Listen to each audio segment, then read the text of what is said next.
मैं हूँ doctor Varsha Bundele, cosmetic plastic surgeon, cosmetic surgery and laser clinic Chitrakoot Jaipur से। आज हम बात करेंगे ब्लेफरोप्लास्टी, मतलब कि आईलिड सर्जरी।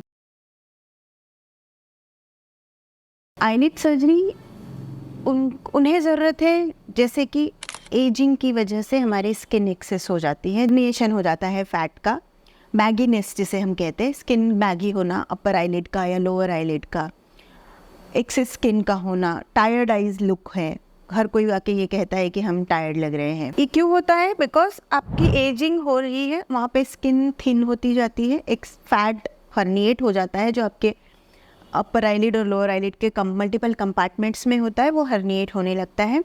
स्किन की इलास्टिसिटी कम हो जाती है, कोलाजन लॉस हो जाता है। अगेन ग्रेविटी आपकी स्किन पे एक्ट करती है, सनलाइट आपकी स्किन पे एक्ट करती है जो आपकी एजिंग को बढ़ाती है। तो ये सारे रीजंस है प्रॉब्लम्स आने के। कई बार फील्ड ऑफ विजन कम हो जाता है, इतना ड्रॉपिंग हो जाता है आइज़ में, अपर आईलिड में, कि वो दिखना कम हो जाता है या पूरी ऊपर नहीं उठती है। तो उस तरह के केसेस में सर्जरी की जाती है। सर्जरी करते वक्त जो कट्स आते हैं वो आपकी अपर आईलिड की स्किन क्रीज में आते हैं एंड वो बिल्कुल भी नज़र नहीं आते हैं बाद में। लोअर आईलिड का दो तरीके हैं, या तो स्किन में से कट लग के या अंदर की साइड से कट लग के सर्जरी की जा सकती है, जिसे ट्रांसकंजंक्टाइवल कहते हैं। अगर ट्रांसकंजंक्टाइवल रूट है तो वो स्कार बिल्कुल भी विजिबल नहीं होगा, लेकिन अगर स्किन से है तो वो फाइन सी एक लाइन नज़र आ सकती है।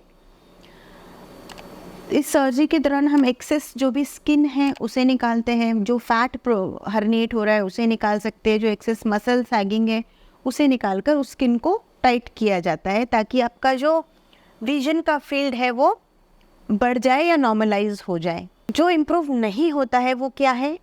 जैसे कि डार्कनेस है आपकी स्किन की, वो नहीं इम्प्रूव होगी। जो आपके रिंकल्स बने हैं, क्रोस फिट है या रिंकल्स है नए, वो नहीं ठीक होंगे। किन लोगों में करते हैं वो? Usually more than 30 years of age, those patients who are in very good health, healthy patients, non-smoker। अगर आप स्मोकिंग करते हैं तो इसे बंद करना है आपको। और जिन्हें रियलिस्टिक एक्सपेक्टेशंस है, जिन्हें समझ में आ रहा है कि जो आप सर्जन से बात करके आप डिसाइड कर रहे हैं कि आप एक लेवल पे कितना आपको रिक्वायरमेंट है और सर्जन आपकी कितने रिक्वायरमेंट्स फुलफ़िल कर सकता है, तो वो आप एक अपने प्लास्टिक सर्जन से डिस्कस करें और फिर ही प्रोसीड करें। जब सर्जरी के बाद कुछ दिनों तक आप बाहर नहीं निकल पाएंगे, बिकॉज थोड़ा स्वेलिंग रहता है, स्वेलिंग धीरे धीरे कम होता है, ब्रूजिंग हो सकती है, ब्लैक आइज हो सकती है।